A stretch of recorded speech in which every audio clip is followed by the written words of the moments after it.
all you sports fans out there in the Tubosphere, to you, the individual, as part of the collective. Welcome to Fast Track Sports Track Highlights here on Talk Radio version of the OMSR.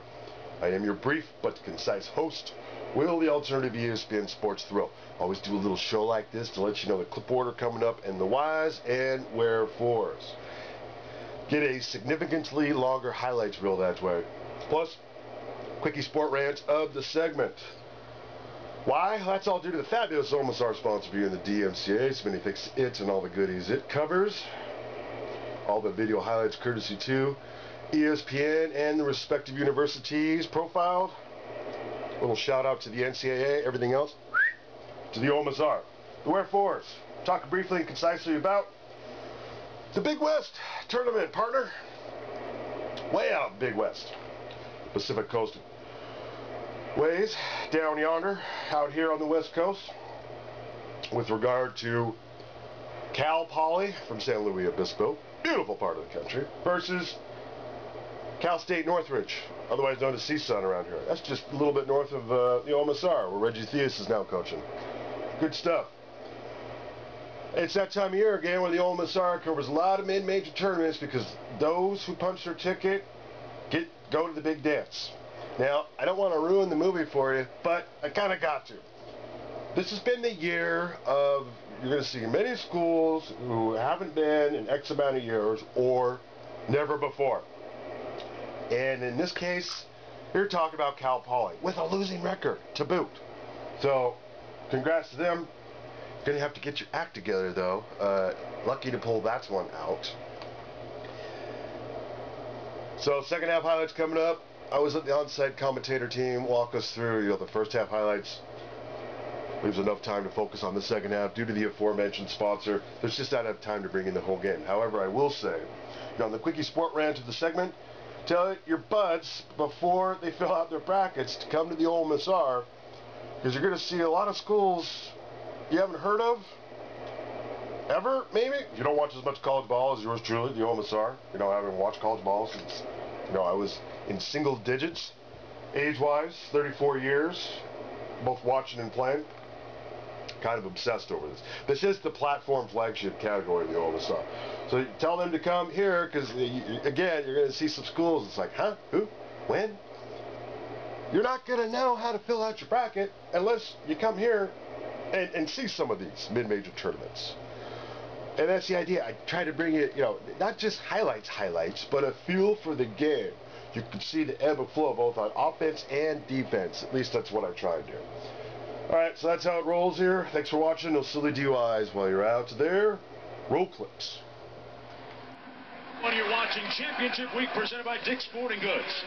Tonight's Big West Championship Finals matchup featuring the Cal Poly Mustangs taking on the Cal State Northridge Matadors from the Honda Center in Anaheim. Let's take a look at how we got to this point so far. Cal Poly upsetting the number 1 and 2 seed on their way to the final. Meanwhile, Northridge winning by 5 over Long Beach State after an impressive previous overtime win against Hawaii in their tournament opener. Hello, everybody. I'm Mark Jones. Courtside along with Miles Simon. Thanks for coming aboard. An improbable run, Miles, by both these teams. Northridge wasn't even in the tournament the last 2 running years. Meanwhile, Cal Poly, they lost 8 of 10 coming in. How'd they gotten to this point? Well, it's been amazing. These 2 teams have knocked off the top 4 seeds in this Big West tournament, and now they're poised to have a 1-game season to get themselves into the NCAA tournament. How do we look at our one-on-one and some of the Cal coaching points of the game so far? Well, first for this Cal Poly Mustang team, they hang their hat on the defensive end. They lead the Big West in points per game given up, only 63 points per game, and they're really a physical and aggressive defensive team. And then for the Cal State Northridge Matadors, 747 made free throws this season, most in the NCAA. It was a big difference in their semifinal win. That's interesting. 28 for 32 from the that's Cal State Northridge is just north of the OMSR. Wasn't paying any attention to them this year, which is why we cover these mid-major tournaments. starting lineups for both these teams. Johnson, Oddister, Nawaba, Awich, and Eversley for Cal Poly. Meanwhile, for Northridge, Green had a big first half last night. Hicks, Hale Edmerson, J.J. Thomas, and Stephen Maxwell.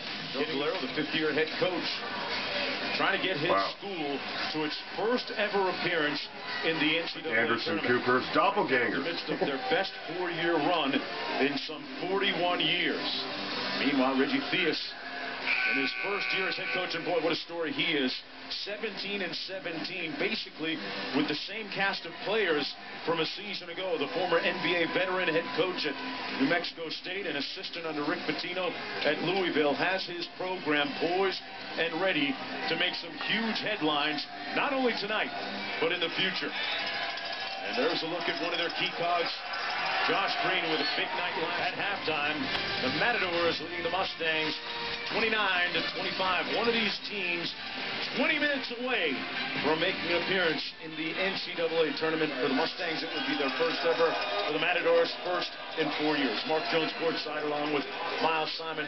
Glad you came back, Miles. When you look at the work of the Matadors, a big key for them in the first half, Stephen Maxwell. When you have a motor, that's irreplaceable a lot of times. Yeah, he's a guy in the quarterfinal game, made the game-deciding basket against the University of Hawaii, but this guy has been hot in the first half. 5 for 11 from the field, 13 points. He does all his work from 10 feet and in. There you see the jab step, the power move, the finish off the glass. Here, the reverse layup, little dipsy-do, the soft English, and then the little floater in the lane. He has all the tricks from inside the painted area. This guy, 13 points. He only had 11 and 9 points in the first 2 games in this Big West tournament, respectively. I'll talk about the Mustangs. 0-16 this year when trailing at the half. So looking to break that trend here in the next 20 minutes. Rob on the drive. I'll tell you what, he doesn't go left often, but when he goes right, he's pretty good. And they can't let him get to the middle, and that goes with anybody on either of these teams. When somebody gets to the middle and you open up your stance, it's going to break down the defense, and Nawaba with the athletic finish. Well, they really backed off the shooter there in the corner. Well, that was a smart closeout. That's a scouting report closeout by Oddister. He knows that Thomas is all drive and no shot. Really laying off him. 5 on the shot clock. Great launching. Rimming out. Been a different night offensively for Josh Green, the point guard.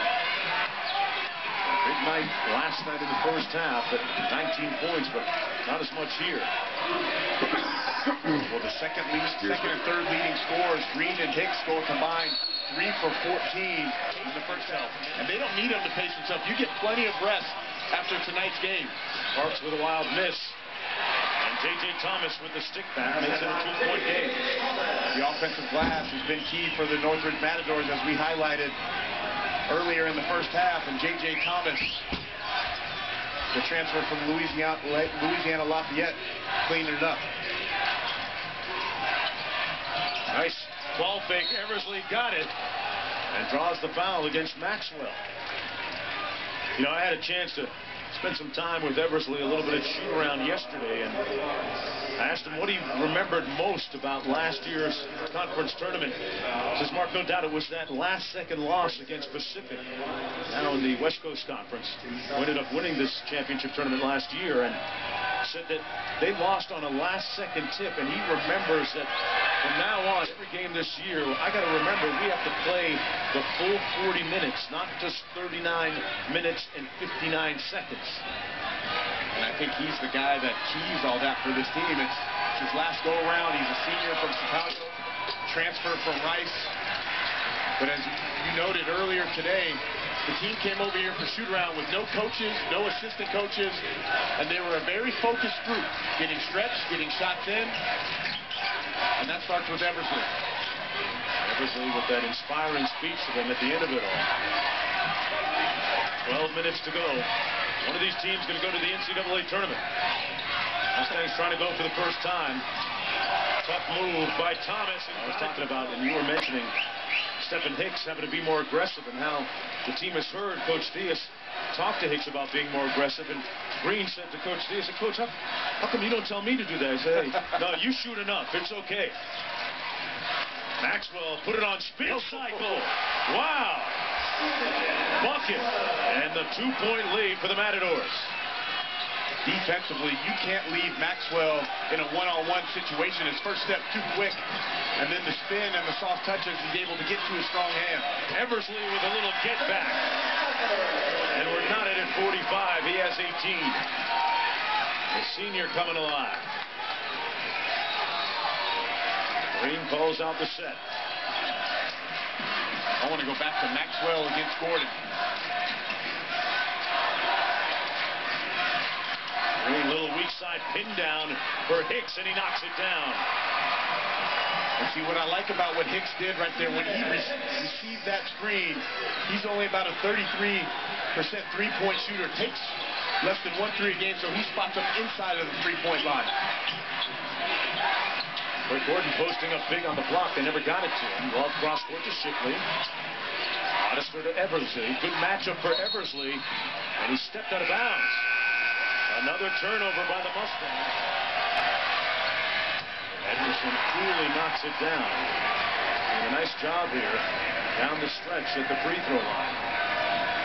Tallest player on the team at 6'9". Tonight, once again, a sparkling 17 of 21 from the line as a team. Takes both again. And the Matadors take a 2-point lead with 2:16 to go. We're going to stay right here. Cal Poly with 3 timeouts remaining. Csun also with 3. Now if you're the Mustangs and Coach Valero, as Reggie draws up his plan, Mustangs have the ball. What are you thinking here? Well, there's 2 guys that have been the go-to guys throughout this game, and Nawaba's been doing the work the last couple of possessions with the hard drives to the basket and the finishes. Chris Eversley's your senior that's helped get you here. Those 2 guys you want to get a touch, but watch out for Reggie Theus. He could come out, change up his defense, get out of the man-to-man, maybe some 2-3 zone or 1-3-1. For the Mustangs, just 7 of 15 at the free throw line. We talked about that's a big factor, why they've been able to win 10 games by 6 points or less. Off the air ball, who else but Maxwell there for the tip. And it's a 4-point lead with 1.5 to go. He has 18. Eversley into the paint. Shipley for the lead. Got it!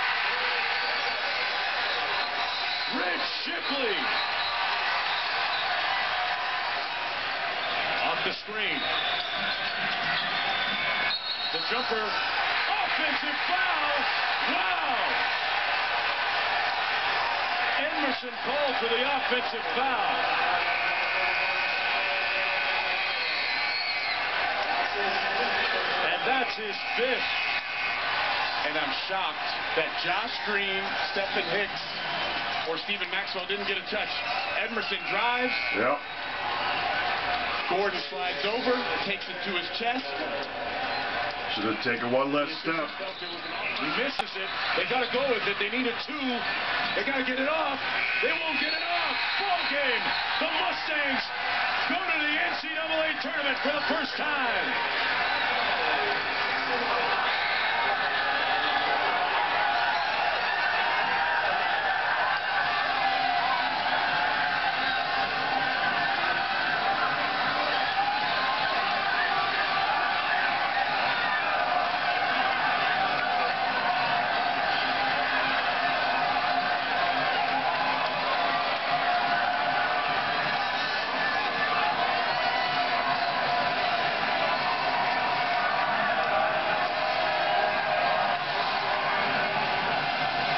What a finish. As for the first time this year, Cal Poly Mustangs win when trailing at the half. They were 0-16 when trailing at the half. And the tears of agony for Josh Green. Our final score once again, 61-50.